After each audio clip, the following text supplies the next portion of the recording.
Welcome, folks. It is Ask the Experts here on Talk Radio 1190. We interview local prominent professionals here in the Dallas-Fort Worth area on what their area of expertise. Of course, I'm the host of the show, Matt Cather. Joining me in studio, it's great to have her back. It's Lori Vann of Vann & Associates. Before we get to Lori, VannAssociates.com. It's Vann Associates. It's VANN Associates.com, by the way. 972-315-5052. It's 972-315-5052. Lori, welcome. How are you doing? I am doing well. How are you? I'm good. It's good to see you. New studio and all. It is. It's really nice. Like a change of pace. I get to hang out with you today. Yes. Now, Lori, before we kind of jump into things, and that Halloween song was kind of a precursor, I guess you could say, with what we're going to discuss today. But if they missed a show, I hope that's not the case, because we've talked about some really good stuff and cool stuff, but really important stuff more So tell them a little bit about yourself. Well, I'm the founder of Vann & Associates Coaching, Counseling, Consulting in Lewisville, Texas, and also the founder of the Institute for Non-Suicidal Self-Injury. And we work with all types of life events, whether that's a senior that's getting ready to graduate and has some anxiety about that, or maybe it's a professional going, I'm not sure if I want to continue in this field. Maybe I want something different. Or there's other types of grief issues. Or today we're going to be talking about some of those fears and some anxiety. But life happens, and we're here to help. Yeah, and let's just jump into that. Obviously, we're 9 days away. Imagine that. I can't believe that we're in October, but let alone 9 days away from Halloween. And, people tend to fall into one of two categories: those who like and seek out scary stuff, or those who avoid it. So in regards to that, some people do actively seek out scary stuff like haunted houses, thrill parks, graveyard tours at midnight, scary movies, and thrills in general around Halloween. Why do people like to be scared? Well, there's actually a lot of reasons that, one, I think it's probably the adrenaline. It's the endorphin rush, the dopamine. We like something that's new because we don't go to haunted houses typically during the rest of the year. So it breaks up the monotony of things. I think it's a way of snapping us out of that same old. It's also a release of emotions, but it's in a safe way, because deep down a haunted house isn't real and a scary movie isn't real. So it's a safe way to deal with fear. And then, of course, we have the relief when it's all over. But, there's some of that curiosity of, in different things that are scary. I think it tests our limits a little bit to see what we can endure. It allows our imaginations to go wild. So I know, in short, I think for some it just helps them feel alive. Yeah, I got to admit, I'm one of those people. I enjoy a good haunted house. Haven't done it in a while. It's been a while, but I do enjoy a good haunted house. Now, on the flip side of things, other people avoid any scary themed activities. Totally understand. But why do people avoid it? And I guess a two-part, is it something does it usually pertain to something in their past? Well, it could be something that's more on the phobic side of it, and we'll get into that in a little bit. But sometimes it is connected with what we call classical conditioning. It's an association of this happened, and now I have this reaction. Now, that could have been a real-life experience. Maybe there was something that was traumatic, like, I'm not a big fan of roller coasters, and I can trace it back to the why, because when I was a real little kid, I was placed on a roller coaster that reportedly was not that big of a deal, according to the parents, but it was enough that left a really lasting impression, so I'm not a huge fan of them. And then sometimes it can be what we call vicarious, where we didn't experience it directly, but we saw it.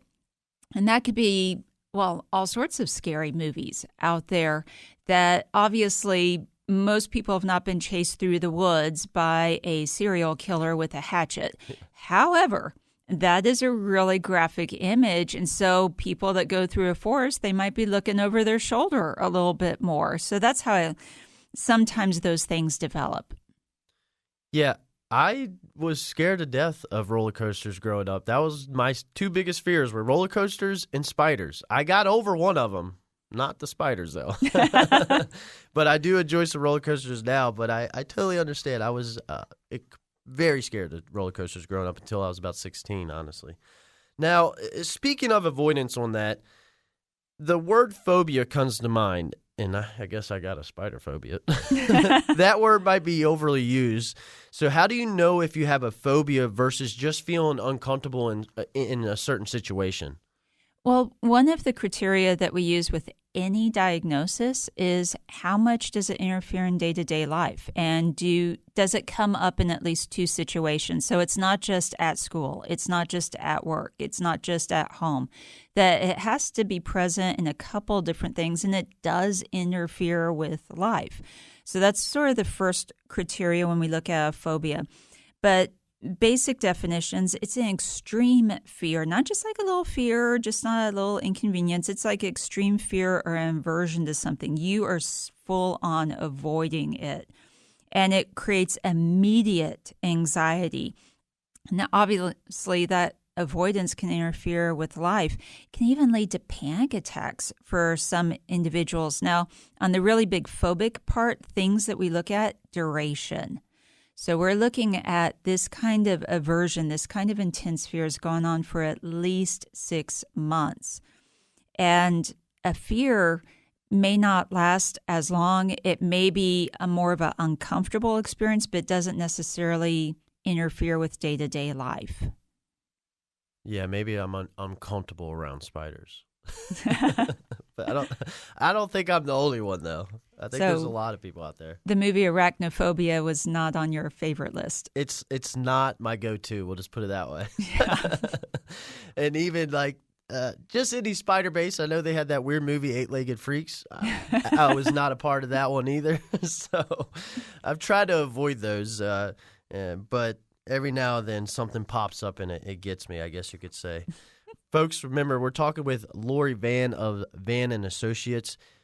You can find her online at vannassociates.com. That's 2 N's, VANN Associates.com. Her phone number is 972-315-5052. That's 972-315-5052. She'd love to hear from you. If you got any questions, if you just want to ask her a couple questions, reach out to her. Feel free. She would be more than happy to talk to you and discuss some things. Real quick, we'll do one more before we take a quick break. And this is a pretty interesting question. And it kind of plays right into it. What are some interesting or not often heard of phobias? I'm intrigued. Yeah. Well, with phobias, there's actually 5 types that we look at diagnostically. So there's a fear of different kinds of animals, natural environment, hurricane, tornadoes, blood injection type, which I do come across that often with clients, situational, like speaking, which as a note, public speaking is probably the number one fear, more so than death, which, that makes me, I guess, a little bit of an oddity because I actively seek out public speaking events. Like I'm going to be a keynote this coming week in Alabama. And then there's a category we call other, and that's fear of just things that don't fit into the other 4. So interesting phobias. There's nomophobia, and that is unique to the last 20-something years. That is fear without your cell phone. Oh, my. Oh, yeah.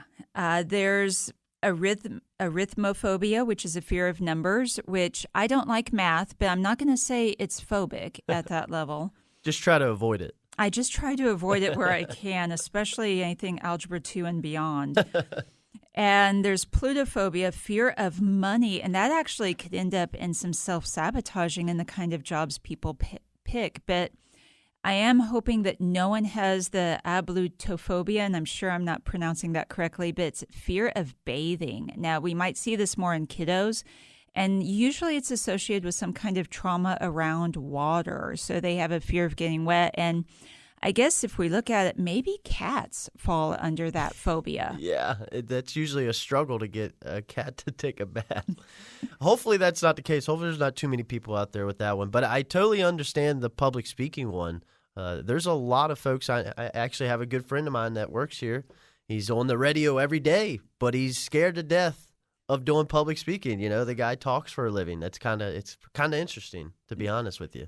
That really is different. Yeah. And it kind of played out. We recently had a event, and he had to go up and talk, and he was like, I am super nervous right now. And I was like, you talk every day. And he's like, this is the one thing I don't like to do. I like to be behind a mic, but being on stage in front of people with a mic really makes me nervous. So it was kind of interesting to see how that played out. He handled himself, though. Well, that's good, because it is very different to speak through a mic and be in the studio and there aren't really many people around and you don't see the audience's reaction. Yeah. But when you're up on that stage and you have all those faces looking at you, it can be a little bit of daunting process. But the thing in dealing with any phobia, and we'll get to in a little bit, it's just repetition. The more you do it, the easier it gets. Well, we'll go ahead and take a quick break here on Ask the Experts. We do this every Saturday, 10 to 1. Lori Vann joining us in studio today. Always a pleasure having her here. We'll take a quick break, run a quick ad, and literally be back in a minute. This is Ask the Experts here on Talk Radio 1190.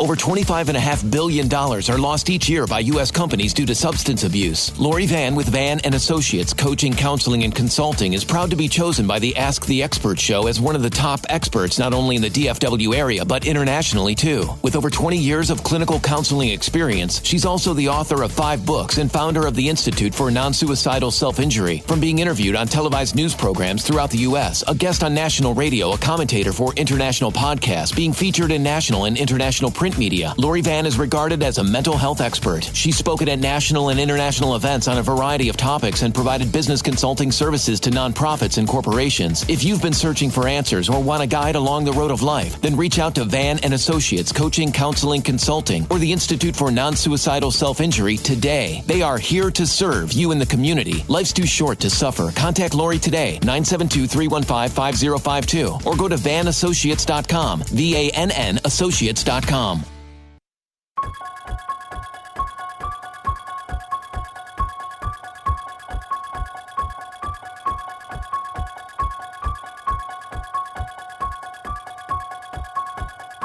All right, folks, welcome back to the show. It is Ask the Experts here on Talk Radio 1190. I'm Matt Cather, the host of the show. We interview local professionals here in the Dallas-Fort Worth area on their expertise, of course. I'm talking with Lori Vann of Vann & Associates today. Real quick, vannassociates.com. That's VANN Associates.com. Her phone number is 972-315-5052. That's 972-315-5052. And today we're kind of discussing, it's that time of year, Halloween. So a lot of phobias, a lot of stuff that kind of pertains to being scared, or if people enjoy it or what, or they don't avoid it. I totally understand that. Let's get right back into it, Lori. If someone does have fear that interferes with their life or a phobia, how do they get help for that? And to play off of it, do they immerse themselves in it? There's actually different techniques out there. So some on the immersion part, that's what we call flooding. And if someone has, let's say, a fear of spiders or snakes or whatever creepy crawly thing, that flooding would be placing that animal in their hands and they have to hold it, and it's like, deal with it. It's just immediately confronting. We know from research that is not the most effective way to deal with it because it doesn't have long-lasting results. It tends to be pretty short-term. A better way to go about it is what we do as a SUDS check. So it's a subjective units of distress, and it's like this hierarchy. And first you're taught how to do relaxation exercises, and then you come up with this hierarchy, this ladder of from what would be 100% just overwhelming anxiety, phobic reaction, you take it down, you reverse engineer it to what's the least anxiety provoking. That would be like a 5. And so you start off with, okay, just closing your eyes and imagining that level 5 situation. If that's okay, you keep moving forward up the ladder until you feel that anxiety of, oh, this is overwhelming, and then you stop, and then you do the breathing, and you get relaxed, and then you sort of go back out up that scale. And then if you can do it mentally, then you start to do it real time. And we find that that tends to be the better way to do it in conjunction with other cognitive behavioral techniques where it's addressing, well, what are the origins of the fear in the first place? Let's break it down, because the more education you have about something, the more control you feel over it. Let's jump into nightmares, okay? Nightmares. Was Mom right that you shouldn't watch scary movies before bedtime because it could essentially give you bad dreams? She was. Yeah. It sounds like that, old tale. It's like, oh, is that real? But I remember very distinctly when I was a professor at one of the local colleges around here that I came across that research study. And sure enough, because our brain absorbs so much that we don't even realize throughout the day, in our dreams when we're asleep at night, that's the way of playing it back. It's almost like a DVD-R situation. And so, yes, Mom was right. It's not saying every time, but she was right. It's not the best thing to do. Yeah, when I was growing up, I had no problem admitting to this. My one fear, the one that scared me was Chucky. It used to drive me insane. I've gotten over that as I got older. But when I was a young boy, Chucky scared the heebie-jeebies out of me, and It gave me a little bit of nightmares. Well, yeah, there's all sorts of images that you see, and maybe that's a quick little parenting tip there, is that young kids should not watch scary movies. Even pre-adolescence is really shaky on that because their brains are not developed to really understand the difference between reality versus make-believe. And if you don't want to traumatize your child, then don't show them scary movies when they're young and their brains are still very much developing, because you just don't understand some of the ramifications of it. And I have the clients that are telling me the stories of what happened with their parents. So just, you got to trust me on this one. I agree. I am a proof of that, I guess you could say. All right, and to build a little bit off that, Lori, of course, we're talking with Lori Vann of Vann and Associates, online at vannassociates.com, and phone number is 972-315-5052. Do reoccurring dreams or nightmares mean anything? And if so, or do like a two-part question, essentially, what are some tips for breaking that cycle, Lori? So my opinion is that recurring dreams are our brain's way of trying to work out some kind of problem, that they often can pop up during times of stress, and it's something to pay attention to. Now, sometimes it just goes away and then that theme comes back. So, example I can give personally is I used to have tornado dreams, and I started to notice this consistency because occupational hazard, I overanalyze my dreams, and realized that I would start to have tornado dreams during times of stress. And once I got that connection and also was able to sort of put myself into my dreams and wake myself out of them, then I haven't really had that issue again. And that is something that you can work through, is to be able to break that cycle of nightmares, of one, just stopping and thinking about, okay, let me feel what's going on in my dreams and waking life. How do they compare? But something that I've encouraged individuals to do is to imagine that nightmare like in waking life, go through as much as they can remember, but write an alternative ending. Literally visualize it going differently, whether that's laughing at the clown that's chasing you down the street, or it's some other kind of fun alternative. And you can also draw it out too. So if it's a younger kid, have them draw out the scary thing, but then draw it, the vampire turning into, flowers or something. Because if you can imagine it in waking life, you're more able to take it into sleeping life.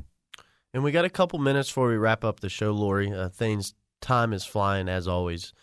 On a serious note, there is a lot of things in the world that truly are scary and need to be taken seriously. With a lot of Halloween parties taking place, within maybe this weekend and next weekend, what are some scares that our listeners want to avoid? Yeah, there are a lot of different activities, parties going on. And if you are a parent, please, please, please educate your children, even your adult children, about the dangers of fentanyl. Over 40% of the drugs on the street right now have fentanyl in it. It can kill you the first time that you do it. The drug dealers have become very savvy in how to work it in there. And for those that don't die the first time they take it, they can get addicted pretty quickly. And so one group that I came across this week called Love Cassidy, and Susan Mitchell Seward is the executive director of it. She is able to supply Narcan, free Narcan, which is the thing that will help save someone's life if they have an overdose. So you can look up Love Cassidy. She'll get you the Narcan. Please give it out to your kids so that if they're doing any parties, that it's available, because it very well will save a life. And part of that group is also Winning the Fight. Kathy has done an incredible group. Please look up that nonprofit, Winning the Fight. And then, of course, we're moving into the big holidays and depression comes up. So please join us next Saturday morning at the American Foundation for Suicide Prevention Walk. That's going to be in Arlington at Choctaw Stadium. We're going to have a booth there, the Institute, with also SIRA, Self-Injury Recovery Anonymous, and we would love to see you there. Yeah, and one more time, what is that again? I want to reiterate that walk next week. It's AFSP, American Foundation for Suicide Prevention, and it takes place in the old Ranger Stadium that's now Choctaw. And it's next Saturday morning, and there's going to be a lot of activities there before we do the walk around that area to help bring awareness to suicide, but also to remember those that have been lost to it. Perfect. And that's, folks, if you want to do that, that is next weekend. Get involved. And the fentanyl thing, I'm glad you brought that up. It's a serious problem right now, and it's really affecting a lot of people. So hopefully everybody be safe out there during the holidays that's coming up, Halloween and moving forward. Lori, we'll wrap things up with this. I always like to kick it over to you before we end the show. If there's something that you want to, final thoughts, conclusion for today's show, what would it be for our listeners? Whenever you feel anxious, whenever you're feeling scared, just understand the origins of it are you're feeling out of control. And so counseling or coaching can help you find ways to regain that control. But that is the essence of all of our fears and anxieties, is that it's something we feel out of control over, and there's help for that. And if you want and need help, more importantly, Lori's here for you. You can find her online at vannassociates.com. That's VANN associates.com. 972-315-5052. That's 972-315-5052. It's Lori Vann of Vann and Associates. Great to have you back in studio today. And we'll do it again here soon. I look forward to that, Lori. Absolutely. I'll look forward to it as well. Perfect. And folks, be safe out there. The holidays are coming up. And if you want to reach out, remember, it's 972-315-5052. We got one more show before we wrap things up here on Ask the Experts. And we'll do it again same time next week at every Saturday, 10 to 12 here on Talk Radio 1190. Stay tuned. This is Ask the Experts here on Talk Radio 1190, folks.